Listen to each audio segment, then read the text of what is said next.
Welcome to Banana and True Crime Talks 12 Days of Crimeas. For most of us, Christmas time is a time of love, laughter, and joy.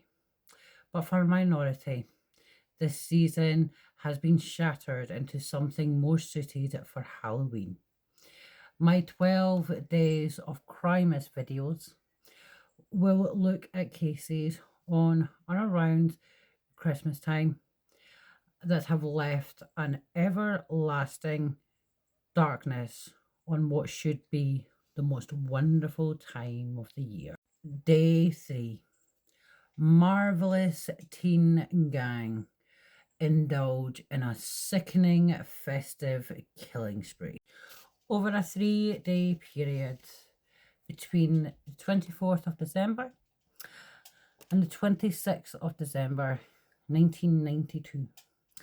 A juvenile gang who called themselves the Downtown Posse terrorised a family town in Ohio during a Christmas rampage that would leave 6 dead and decorations splattered with blood.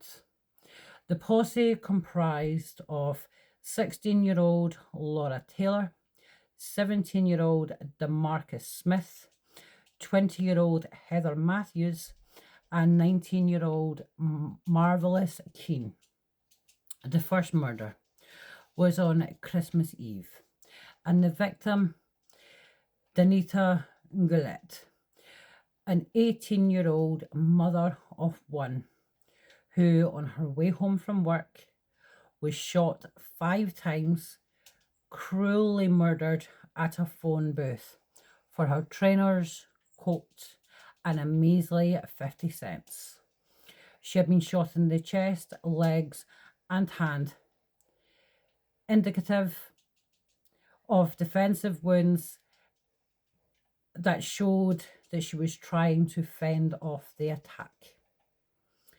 The second murder, less than 24 hours later, whilst opening Christmas gift with the family, Detective Burke received news Richard Maddox, a 19-year-old black man, had been shot dead.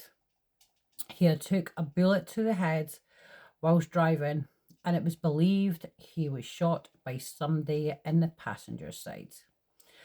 A witness saw a young black female jump out of his moving car. Immediately, police determined of potential the murders being connected. Richmond's family and friends had told police he had a girlfriend, Laura Taylor, who was somewhat missing. The third murder on Boxing Day during a shooting at a convenience store.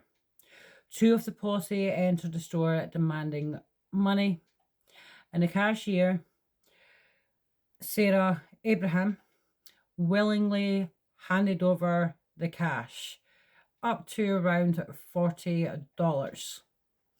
Despite this, they started shooting anyway. Sarah Abraham, like I said, worked behind the counter and would be killed to a shot to the face. A customer was shot and wounded, but survived. Part-time worker Jimmy Thompson, 71, played dead and was able to tell police what happened. He said a young black female came in and was a nickel short for her purchase.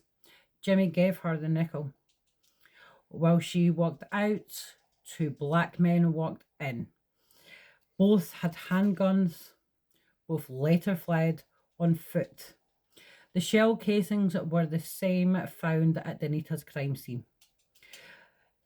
News of a carjacking would be reported while police were still on the scene at the convenience store. A woman was filling her tires with air when she was approached by 2 men matching the same shop description. One pointed the gun at her and said, "You will die today." She ran, Shots were fired. Thankfully, they missed, but they took her car. When police found her car, they discovered the plates had been switched with another car registered to Joseph Wilkerson, age 34. Arriving at his home, police were struck by a foul smell. The place had been ransacked, and in the bedroom they found Joseph's decomposing body, making this murder number 4. His hands were tied to the bedposts, and he had been shot once in the chest and once in the head. Again, the same shell casings had been found linking all 4 murders. Joseph died on Christmas Eve. The city was on high alert. Everyone was petrified.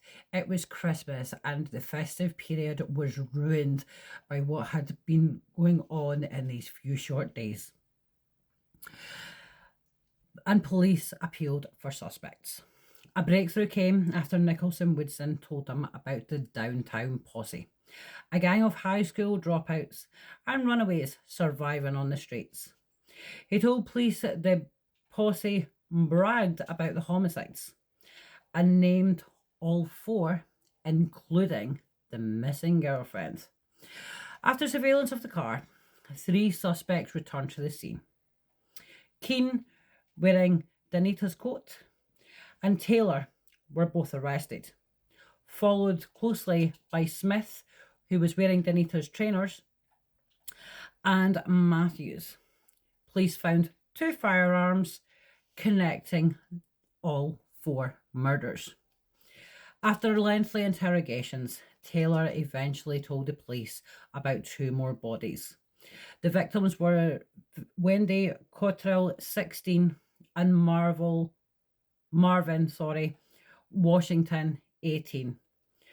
Both murdered execution style with a bullet to the head and were then placed in a gravel pit. The victims weren't involved in the rampage, but were part of the posse and knew of the crimes. The main group thought they were going to snitch and they had to be eliminated. In August 1993, the 4 went on trial. Heather Matthews agreed to a plea deal, whilst DeMarcus Smith pled guilty on the morning of the trial. Both Laura Taylor and Marvallous Keane went to trial and were both, unsurprisingly, found guilty. Heather, DeMarcus and Laura were sentenced to life in prison without the possibility of parole. Marvallous was sentenced to death and was executed by lethal injection on the 21st of July 2009. I'd like to thank you if you got this far in the video. Please drop me a follow for day 4 of Banana Ann's True Crime Talks 12 Crimes of Christmas.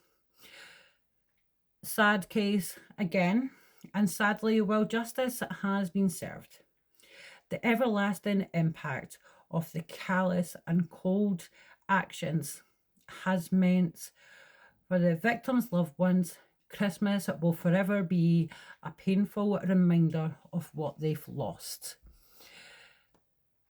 And my condolences to all who have been affected by this, and rest in peace to all 6 victims of this cold, calculated rampage that will forever mar the town of Dayton. Please feel free to drop me a like if you so desire, and a little comment in the comment section. I would love to hear what you all think. Until tomorrow.